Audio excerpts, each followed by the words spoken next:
Olá, pessoal. Tudo bem com vocês? Espero que sim. Esta semana, eu e o professor Alain vamos explicar gráficos de barras. É importante a compreensão de gráficos porque trazem de uma maneira simples informações de forma visual e que constantemente estão nas revistas, jornais e outras mídias de comunicações. Agora, o professor Alain vai complementar essas informações. Então, pessoal, é importante que vocês prestem bastante atenção no vídeo, acompanhem aí os conceitos e vocês vão ver que é bem fácil, mas ao mesmo tempo também é muito importante entender esses gráficos. Vamos à explicação do gráfico de barras. O gráfico de barras são feitos por meio de retângulos para representar a quantidade relativa a cada informação.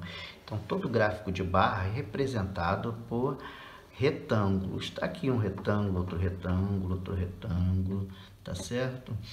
Então, eles representam, cada retângulo desse representa a quantidade relativa a cada informação.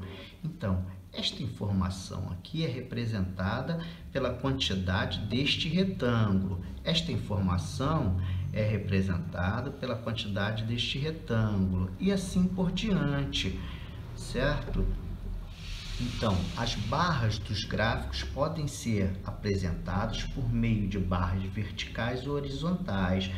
No nosso exemplo aqui, as barras são verticais, mas tem gráficos de barras que são, os retângulos são horizontais, tá ok? Nesse sentido aqui, ó. Então, quais são os elementos dos gráficos? Título, legenda e fonte. Então, o título apresenta de forma clara e direta o assunto do qual ele se trata. Então, de que se trata as informações do gráfico? Este é o título. No caso aqui, o nosso título é Evolução da densidade demográfica no Brasil. E o que é densidade demográfica? É o número de habitantes por quilômetro quadrado. Tá ok? E legenda. Legenda é usado para identificar as informações apresentadas no gráfico, separadas em geral por cores diferentes. E existe o gráfico de barra agrupado, onde os retângulos são agrupados um ao lado do outro e, portanto, ele precisa de legenda. E geralmente as legendas, elas têm cores diferentes para identificar a informação, tá certo? Os retângulos. Não é o nosso caso aqui. Fonte. A fonte é a fonte da pesquisa que deu origem às informações do gráfico, como site, blog, página de um livro, jornal, revista, pesquisa e assim por diante. Então, a fonte, ela dá a origem das informações do gráfico. Então, no nosso caso aqui, qual é a fonte? É o IBGE, Instituto Brasileiro de Geografia e Estatística. É Atlas Geográfico Escolar, 7ª edição, ano 2016, página 114. Além disso, a fonte é responsável pelas informações. Então, qual é a fonte aqui responsável por todas essas informações? O IBGE, tá ok?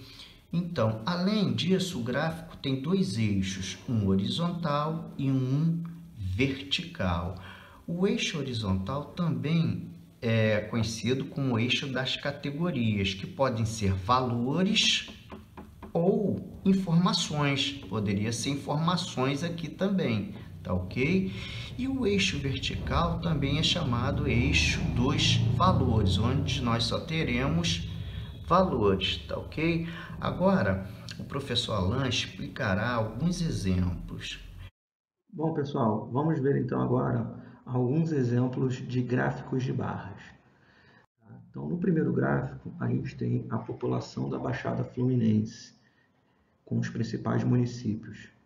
Então, esses dados foram obtidos do IBGE. A escala desse gráfico está em 1.000 habitantes, para facilitar a leitura. Qual município da Baixada Fluminense possui a maior população? Então, para responder essa pergunta, a gente olha para a barra que é maior, que é a barra que corresponde ao município de Duque de Caxias. Então, a gente sabe que nesse município a gente tem uma população de aproximadamente 920 mil habitantes. No segundo gráfico, nós temos a taxa de desemprego no Brasil. Então, essa taxa ela é ano a ano. Então, aqui no eixo vertical, a gente tem as porcentagens. Então, por exemplo, se a nossa pergunta for em qual ano foi registrada a menor taxa de desemprego, pelo gráfico é fácil observar que esse ano foi o ano de 2014, com 4,8% da população desempregada. Significa que, nesse ano, a cada 100 pessoas, aproximadamente 5 pessoas estavam desempregadas. Tá? Então, o ano de menor desemprego foi 2014. No outro gráfico, vemos as lives mais assistidas no mundo durante o período da quarentena. Essas lives são esses shows feitos pelo YouTube. Para facilitar também a leitura desse gráfico, a gente tem os valores em milhões. A pergunta que a gente poderia fazer aqui é quantas pessoas acessaram a live da dupla Sandy Júnior. Então, a gente olha lá no gráfico, a dupla Sandy Júnior teve aproximadamente 2,55 milhões de pessoas assistindo. Esse número é o número 2.550.000, tá? Mais uma vez, um valor aproximado. E o quarto último gráfico aqui é como você acessa a internet. Foi uma enquete que nós fizemos no Facebook com o pessoal da Escola Dama Borges e as respostas estão aí, os dados estão aí nesse gráfico. Então, a gente sabe que 63% das pessoas que responderam disseram que acessam à internet usando o Wi-Fi da própria casa, né? Algumas pessoas o Wi-Fi de outros lugares e 11% um pacote de dados. Nesse caso, as porcentagens juntas têm que dar 100%. Então, o que a gente faz? A gente, para descobrir o percentual de alunos que acessam a internet por Wi-Fi de outros lugares, a gente vai pegar 63 e somar com 11, que vai dar 74. Como o total tem que dar 100%, a gente tira 74 de 100, que dá 26. Então, a resposta aí da pergunta é 26%. Tá? Então, pessoal, não deixem de assistir o vídeo e fazerem as atividades. É importante para fixar o conteúdo, ok? Um abraço aí, uma boa semana para todos. E aí, ó, vocês vão ver lá, mais uma vez, vai ter outro link. É só clicar no link, responder diretamente lá no seu celular ou no computador. E aí você clica em enviar, a gente vai receber. Se você tiver alguma dúvida, pergunta para a gente, tá? Pergunta no Facebook, lá nos comentários, a gente vai responder, tá bom? Um abraço a todas aí, boa semana.